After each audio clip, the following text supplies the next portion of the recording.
So Sheryl Swoopes is back at it. She's back at it. Like, man, I'm sorry. I genuinely think I have 1 million views on this channel. The guts, maybe not 1 million, maybe 500-600K views on this channel over the last 6 months from talking about Sheryl Swoopes. I'm not joking. I'm pretty sure Sheryl Swoopes has said enough dumb things over the last 6 months of me making these videos that, from obviously taking out tax and everything, just Sheryl Swoopes videos can probably cover my mortgage for the last 6 months. I'm not joking. But we've got more Sheryl Swoopes stuff. Sheryl Swoopes believed the Fever didn't do a very good job recognizing Kelsey Mitchell. And I really want to talk about Kelsey Mitchell of her season. But anyway, like, what do you mean by they didn't do a good job of recognizing Kelsey Mitchell? Kelsey Mitchell had the most recognition she has ever had. Like, Kelsey Mitchell has been a bucket since Ohio State. Kelsey Mitchell is a household name, probably earned 3 times as much in China as she would have otherwise. But, of course, so much of this is owned to the superstardom of Caitlin Clark, who commands unprecedented attention for anything she does. New coach Stephanie White.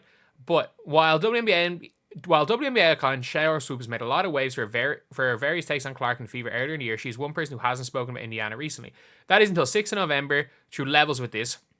She didn't mince words about how she believes the Fever handled Kelsey Mitchell. Personally, here's where I think the Fever didn't do a good job, and that was with Kelsey Mitchell, who's an unrestricted free agent. Kelsey Mitchell had the best season of her career. She is going to China, where she is going to probably make infinitely more money than she would have otherwise. She's played for full crowds, by the way. She's playing for full crowds. Her social media following is probably quadrupled. She probably showed up at All-Star Weekend and had more people looking to interview her than were interviewing Aja Wilson. And she's probably confident in being a top 3 All-Star voter next year. Because Kelsey Mitchell had a hell of a season. I don't think she got the credit that she deserves. No, she was the second best player this season for the Indiana Fever. Like, she's going to get a max contract, cord max contract. She is going to get paid the max amount of money she can get paid. And nobody's arguing that Kelsey Mitchell wasn't brilliant. There was a 10-game stretch where she was a off-the-ball phenom. Where she was an off-the-ball phenom and the best shooting guard in the WNBA. Maybe more than 10-game stretch. While there's no question Mitchell had a fantastic season, Fever fans would assert they've given her plenty of credit. Yeah. But that's the problem when it is, when it's not even the off-the-court things of recognizing Kelsey Mitchell, where it's like, this is the problem with the old WNBA media, is they think that the Fever not giving the ball to Kelsey Mitchell and letting her take 17 dribbles and shoot a sidestep along 2 is, them belittling Kelsey Mitchell. When the reality is that I want you guys to watch the first 6, when they went on that 10-2 run, what Kelsey Mitchell did. If Kelsey Mitchell was not open, she literally would dribble the ball out and give it back to Caitlin. She would give it back to Caitlin or give it to Aaliyah. And that is why she was so successful. And the problem was, it was as soon as, other than the Dallas game, where, to be fair, was just a ridiculous one, and her points were fine, but her efficiency dropped so much when it became give the ball to her and let her go dribble. Like, in the playoffs, if you just look at her stats. If you look at her stats in the playoffs, she had 21 and she had 17. She was terrible in the playoffs. And you might be saying, oh, these numbers don't look too bad. Like, she was awful. She was awful. She was making bad decisions. And you can see here, turnovers 4, 5. Like, this was the game here when they made the playoffs. So from here on out, like, her points look good. This was like the last game of off-ball Kelsey Mitchell. And you can see here, under 50%, under 50%, 50%, under 50, 50. That was Dallas. And then she played 5 minutes. And under 50, under 50. But I want you guys to see what the 10 games before that were. 9 of 13, 8 of 14, under 50 to be fair. Like, over 50, 50. Look at her percentages. 52, 40, 62, 57, 60. And these were the off-ball percentages. And I also want you guys to see the turnovers. So you see here, 2 turnovers, 1, 1, 1, 0.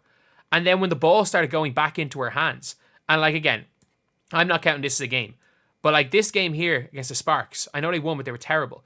3, 4, 2, 2, 3, 1, played 5 minutes, 4, 5. So the problem is that she was more turnover prone than Caitlin Clark with the ball in her hands. But there was a stretch of games, maybe it was 7 games, where look at it, 28, 27, 21, 29, 23, 23. But like, if you look through the rest of the season, she wasn't nearly as good. You want to know what the problem was? Was that she was over dribbling the ball. She didn't start off season healthy. But even in these like 17-point games where it's like, if she's not scoring, she didn't bring anything. But she had a spell. Where she was the best 2 guard in the W.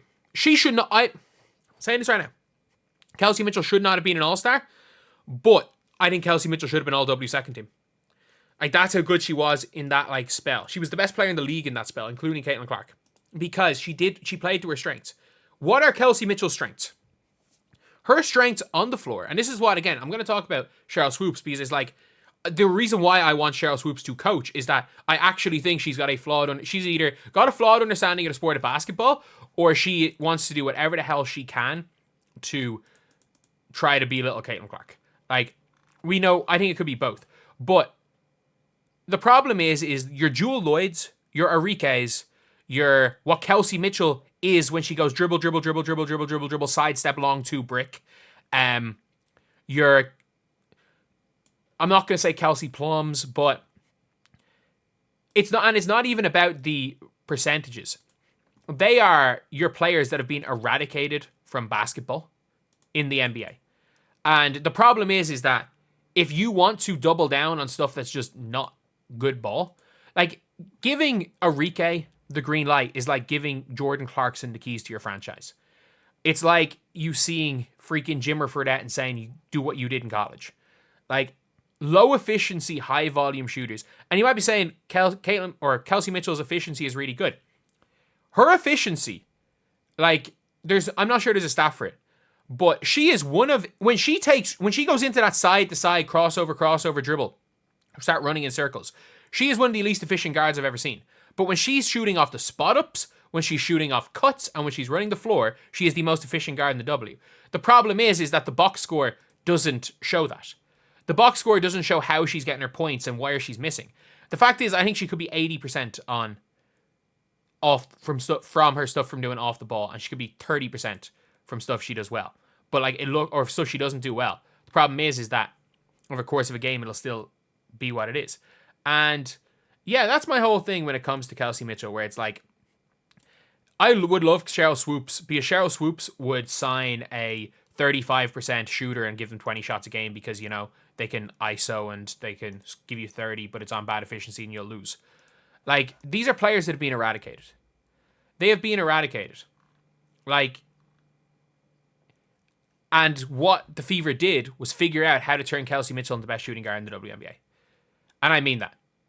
When Kelsey Mitchell is an off-the-ball player, and I want you guys, and if you guys are like, especially if you guys are like long-term WNBA fans, I promise you, if you watch, even though there was one of the games that they played against Vegas where she was really good, and she just lit them up in the first half. Even when she's going dribble, sometimes she can get super hot.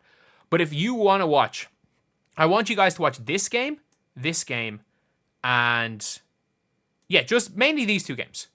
Because these were the ones that were like the perfect examples of it. And heck, the Connecticut one as well. And the Sky one. I want you guys to look at the shots that she makes. I want you guys to look at the decisions she makes. That when she doesn't have an open opportunity, she gives it to AB or she gives it to Caitlin Clark. Because Caitlin Clark and Aaliyah Boston are better decision makers than Kelsey Mitchell. Kelsey Mitchell is a better flat-out scorer than both of them. And that is where the team really needs to work to their strengths. That's where Kelsey Mitchell can work to her strengths. Kelsey Mitchell plays off instinct. She runs really well. She cuts really well. She spots up and relocates super well. She plays off instinct. But when Kelsey Mitchell has to make decisions, she makes a lot of dumb decisions. And that's not a fault on her. She's one of the best. She can be one of the best guards. And if you can, as a team, minimize how many decisions Kelsey Mitchell has to make with the ball in her hands, and maximize the amount of cuts, spot ups, and one dribble drives of weak side rotations where you can just rip through and go to the basket, she becomes the best shooting guard in the league. And that's the funniest thing about reading all this, is you've seen the WNBA experts basically saying the Fever are wrong for trying to turn Kelsey Mitchell into the best shooting guard in the league, instead of letting her do what she naturally does and take 17 dribbles and shoot sidestep long twos with her foot on the line. But at the same time, Sheryl Swoopes is still just trying to break up the Fever, let's be real.